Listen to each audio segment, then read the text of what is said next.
वरिष्ठ लोग तो इसे अपने मान सम्मान का दिन मानते हैं। आप कह रही है कुछ भी नहीं है, मंत्री साहब को इस्तीफा देना पड़ रहा है। हाँ, क्योंकि उनके पेट में दर्द है, वो बहुत धम से बौखलाए हुए हैं। वो चाहते हैं कि अगर यहाँ पर बहुत धम आ गया तो यहाँ पर पाखंडवाद खत्म हो जाएगा, फिर इन मनुवादियों की दुकानें कैसे चलेंगी। तो यहाँ का ही है ना, बौद्ध धर्म यहाँ का ही है, लेकिन यहाँ व्यवहार में वो ब्राह्मण धर्म को फॉलो करते हैं। एक एक मंदिर पे न जाने कितने करोड़ करोड़ रुपए खर्च करते हैं, लेकिन जब कहीं बुद्ध विहार बनाने की बात आ जाए तो वहाँ अड़ंगा लगा देते हैं, क्योंकि वहाँ पर भगवान बुद्ध के विचार पढ़ाए जाएंगे, वहाँ बाबा साहेब के संविधान की बात होगी। आरोप है आपने हिंदू देवी देवताओं को अपमान किया है।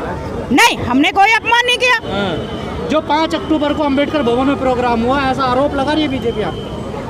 बीजेपी तो पता नहीं क्या क्या आरोप लगा रही है और लगाएगी, आगे भी आप देखते चले जाना।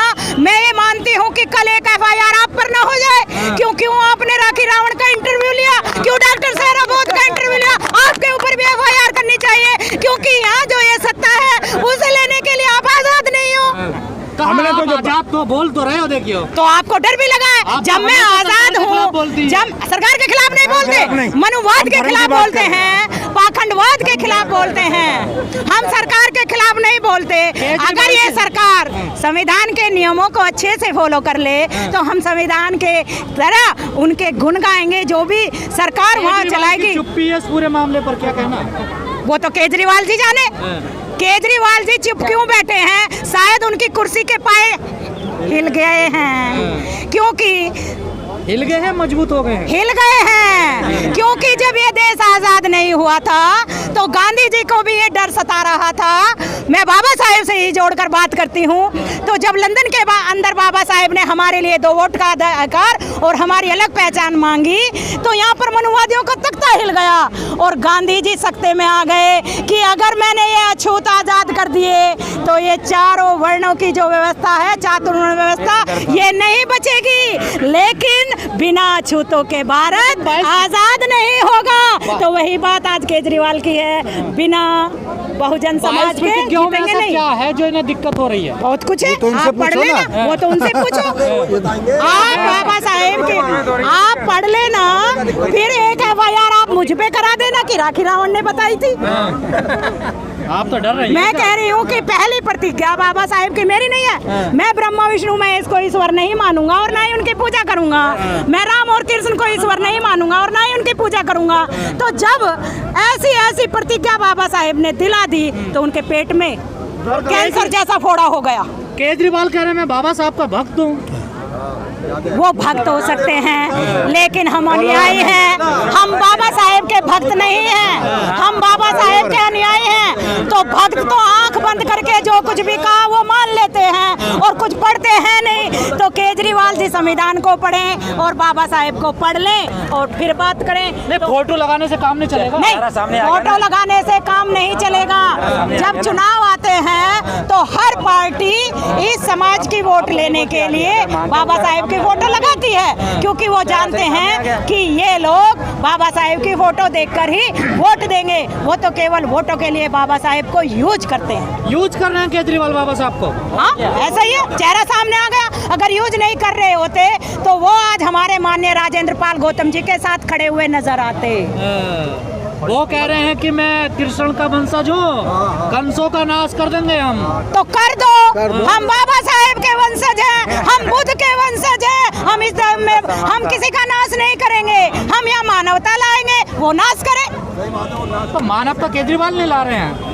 अभी तो आप कह रहे हैं कि वो नाश करेंगे। श्री राम का जो नाश कर रहे हैं तो वो मानवता कैसे लाएंगे? मुझे समझ नहीं आती ये बात कि एक तरफ तो आप कहते हो कि वो कंस के वंशज हैं, वो नाश कर देंगे। नाश करने वाले मानवता की वंशज हैं कौन? किन की तरफ इशारा है केजरीवाल का? वो तो केजरीवाल जी जाने। मैं राजनीतिक बातों पे नहीं बोलती। बोलती तो बहुत है। नहीं, आप मुझे राजनीतिक बातों पे बोलने की कोई ज्यादा चीज, वो तो आप बुलवाते हो। कहाँ? मैं तो मिशन की बात करती हूँ। आप पे आरोप है आप हिंदू धर्म को कमजोर कर रहे हैं। किसने लगाया है आरोप? अरे आरोप लगाना है तो लगाओ, लेकिन मैं तो फिर भी आह्वान करती हूँ, हे भारत के बहुजनों, छोड़ दो हिंदू धर्म। अभी तो आपने छोड़ दिया है। मैंने छोड़ दिया। कभी का छोड़ दिया। मैं बचपन से ही बाबा साहेब साहेब की फॉलोवर हूँ। मेरे घर में कभी भी किसी देवी देवता की पूजा नहीं हुई। हमारे पिताजी पहले कबीरपंथी थे और जैसे ही पता चला कि ये अधिकार तो बाबा साहेब की बदौलत मिले हैं, हम बुद्धिस्ट हो गए। तो मेरे घर में कभी भी बाबा साहेब के अलावा, कबीर जी के अलावा और जितने भी हमारे बहुजन महापुरुष हैं उनके अलावा कोई भी साहित्य नहीं मिलेगा। और जयंती मनेंगी तो उन्हीं की मनेंगी। तो आप ये कैसे कह सकते हो कि आप भी हिंदू हो? मैं हिंदू धर्म का एक भी संस्कार अपने घर में नहीं कराती। जितने भी संस्कार होते हैं वो सब बौद्ध रीति से किए जाते हैं। और मैं आपको बता दूं कि जब मैंने दीक्षा भी नहीं ली थी, अब से 25 साल पहले मेरी शादी तब हुई थी जब हिंदुओं के देवी देवता आराम से सो रहे थे। 5 अक्टूबर को वो सो रहे थे और राखी रावण, जब ये राखी रावण नहीं थी, केवल राखी थी, तो ये शादी कर रही थी। ये रावण क्यों लगाया आपने पीछे? रावण इसलिए लगाया क्योंकि मैं रावण की सच्चाई बताऊं, रावण कोई और नहीं है, हमारे बृहदर्थ मौर्य हैं। मौर्य वंश के 10वें राजा हैं। लेकिन इन मनुवादियों ने रावण को बुरा बताने के लिए, वो ब्राह्मण अज्ञात कितने बड़े ब्राह्मण हैं, पंडित। अब ये बताने के तो कुछ भी बता दे। इन्हें लिखने वाले सब ब्राह्मण हैं, कथा सुनाने वाले सब ब्राह्मण हैं। हमारे समाज को तो पढ़ने का अधिकार नहीं था। ये अधिकार तो बाबा साहेब ने दिलाया। बाबा साहेब ने सारा इतिहास निकाला और तभी तो इन लोगों को डर था। और एक बात, क्योंकि यहाँ बहुत सारे चैनल हैं, तो मैं एक बात फिर इस मीडिया के माध्यम से कहना चाहती हूँ कि बाबा साहेब को भारत के अंदर संस्कृत नहीं पढ़ाई, क्योंकि इन मनुवादियों को डर था कि कहीं ये डॉक्टर अंबेडकर संस्कृत पढ़ गया तो ये सारे हमारे धर्म ग्रंथ पढ़ लेगा और इस मनुवाद की धज्जी उड़ा देगा। इसलिए बाबा साहेब जर्मन गए और जर्मनी भाषा में पहले जर्मन भाषा सीखी, फिर वहाँ बाबा साहेब ने जर्मनी भाषा सीखने के बाद वो संस्कृत सीखी। और जब भारत में आकर बाबा साहेब ने इनके धर्म ग्रंथ पढ़े तो बाबा साहेब को पता चला कि हमारे विनाश का कारण ये धर्म ग्रंथ हैं। एक तरफ मोहन भागवत कह रहे हैं कि जाति मुक्त देश बनाना है, दूसरी तरफ अगर घड़े से एक बच्चा पानी पी लेता या मूछ रख लेता तो उसकी हत्या की जाती है। बिल्कुल सही बात आपने बोली। अगर जाति मुक्त बनाना है तो मैं तो बार बार यही आह्वान करूंगी, क्योंकि जातियाँ बौद्ध धर्म में नहीं हैं, हिंदू धर्म में। मोहन भागवत जी, आप जाति मुक्त समाज नहीं बना सकते, जाति मुक्त भारत नहीं बना सकते। अगर हिंदू धर्म में ऐसा होता तो इंद्र मेघवाल जैसी घटनाएं हर रोज कहीं ना कहीं घटती हुई नजर ना आती। मनीषा वाल्मीकि हो और न जाने मेरी ऐसी कितनी बहनें हैं जिनकी FIR तक नहीं होती, जो थाने तक ले जाई नहीं जाती, और उसके बाद कहीं पर न्यूज़ आती है कि एक मैडम एक गरम डंडा एक दलित बच्चे के मुंह में ठूस देती है, उसका सारा गला जला देती है। तो अगर यहाँ जाति मुक्त भारत होता तो ये घटनाएं रोज रोज नहीं घटती। इसलिए बाबा साहेब ने ये घटनाएं रोकने के लिए, ये पाप का धर्म रोकने के लिए हमें ये बौद्ध धर्म दिया है, जो बहुत ही मान धर्म है। इतनी बड़ी तादाद में लोग क्यों ले रहे हैं बौद्ध धर्म की दीक्षा? पहले सुनते थे 10-20 लोगों ने या किसी एक परिवार ने ले लिया, अब तो 10-10 हजार लोग, 15-15 हजार। अभी लाखों लोग भी लेंगे। अगले साल इसी दिल्ली के अंदर आप देखना, जो अब के 10,000 लोगों ने ली तो अगले साल 10 लाख लेंगे, क्योंकि बौद्ध धर्म ही एक महान धर्म है, वैज्ञानिक धर्म है, सबको समानता का हक देता है, इसमें ही न्याय है, इसमें ही भाईचारा है। और यही एक गरीब बालक को एक चांद पर पहुंचने का रास्ता बता सकता है बौद्ध धर्म ही। में भाईचारा नहीं है, मोदी जी दलितों के पैर धुलते हैं, ये भाईचारा तो है। देखिए वो दिखावा है।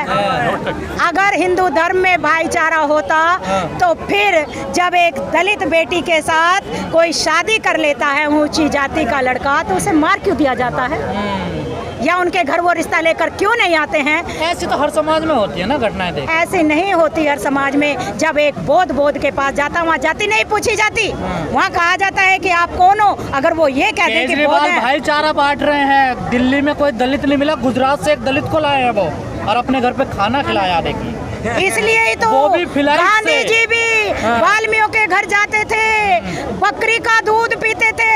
लेकिन वाल्मीकि गांधी जी के पास जो वो बकरी होती थी वो गांधी जी की नहीं होती थी, वो दूर से लाते थे और कहते थे मैं वाल्मीकि के घर खाना खाता हूँ। और जो बकरी लाते थे गांधी जी के लोग, तो उन्हें काजू बादाम खिलाए जाते थे एक बकरी को, और फिर गांधी जी उसका अच्छा दे। हाँ, सब ढोंग है खाने पीने का। ये सब दिखावा है और ये हमारे समाज को गुलाम बनाने का जरिया है। क्या संदेश दोगे आज? मैं यही संदेश देना चाहूंगी कि केजरीवाल सरकार ने जो ये 22 प्रतिज्ञाओं को लेकर बवंडर मचाया है, ये बवंडर ना हो करके हर आदमी इन प्रतिज्ञाओं को अपने ऊपर फॉलो करे, समानता, न्याय, भाईचारा यहाँ कायम करे, संविधान के नियमों का पालन करे। बहुजन महिलाएं तो लगी पड़ी हैं, कहाँ पर लगी पड़ी हैं? आपको पता नहीं कहाँ लगी पड़ी हैं? बहुजन महिलाएं मोदी जी ने राशन में कर रखी हैं। मोदी जी 4 दिन से बड़ी तैयारी चल रही है, वो मामला आज खत्म हुआ जाकर करवा चौथ का। बड़ी यही तो है तैयारी हो रही पाखंडवाद। इसलिए ही तो बाबा साहेब ने कहा कि मेरे समाज की बेटियों, अगर तुम्हें अपने पति की लंबी उम्र चाहिए तो उन्हें पहली बात तो ये कि भगवान बुद्ध के जो 5 सील हैं उन पे चलते हुए किसी भी तरीके का नशा नहीं करना चाहिए। और जब आदमी नशा नहीं करेगा तो आदमी की उम्र लंबी होगी। और बाबा साहेब ने आगे हमें संदेश दिया कि मेरी बेटियों, मेरी बच्चियों, अगर तुम्हें अपने पति की लंबी उम्र चाहिए तो उसकी ठीक से देख रेख करो, उसके खाने पीने का ध्यान रखो और नशा ना करो। लोगों को वो हिंदू राष्ट्र बनाना चाहते हैं, आपने एक दूसरे और हम भीम राष्ट्र बनाना चाहते हैं। वो क्यों हमें डराना चाह रहे हैं? वो हमारी भावनाओं को आहत कर रहे हैं। हम संविधान के अनुसार देश चलाना चाहते हैं। जिस भारत का संविधान इस देश के अंदर लागू है, हम तो उसी के अनुसार चलाना चाहते हैं। वो हमारे सपने तोड़ रहे हैं, तो इसमें हमारी कहाँ गलती है? आपके कहाँ सपने? तो अचानक से जिन्हें कहाँ से आप लोगों ने पूरा बवाल खड़ा? नहीं, हमारे तो सपने नहीं, हमारा तो संकल्प है। संकल्प है, हमारा तो संकल्प है इस भारत को बुद्धमय बनाना। एक लाइन हमारे सुन लीजिए। भारत के संविधान में जो 4 नियम हैं, समता, स्वतंत्रता, न्याय और भाईचारा। समता जब तक नहीं आएगी, जब तक वर्ण व्यवस्था और जाति व्यवस्था नहीं टूटेगी। और हिंदू के रहते हुए वो टूट नहीं सकती। वो धर्म से ही रहेगी। मोहन भागवत खत्म कर रहे हैं व्यवस्था को। कोई नहीं कर सकता, ये नहीं कर सकते जब तक हिंदू धर्म है। ये नहीं कर सकते। वो कर देंगे, हम उनकी बात मान लेंगे। जब वो कर देंगे तब हम आगे आएंगे। आप में भी तो जाति है। कौन कह रहा जाति है? बौद्ध धर्म में कोई जाति नहीं है। अरे क्या बात कर, कोई जाति नहीं बौद्ध धर्म में। को मैं जानता हूँ, ये पिछड़ा बनता है, ये वो कोई इकले दुकले से बात नहीं बनती, सिद्धांत से बात बनती है। बनते जी बन जाते हैं तो केवल बनते जी हैं, वहाँ पिछड़ा विछड़ा कुछ नहीं होते। उनमें लड़ाई होती है आपस में मैडम? नहीं हो सकती लड़ाई। वो मनुवादी करवा देते होंगे लड़ाई, वो मनुवादी करवा देते होंगे, डरा देते होंगे।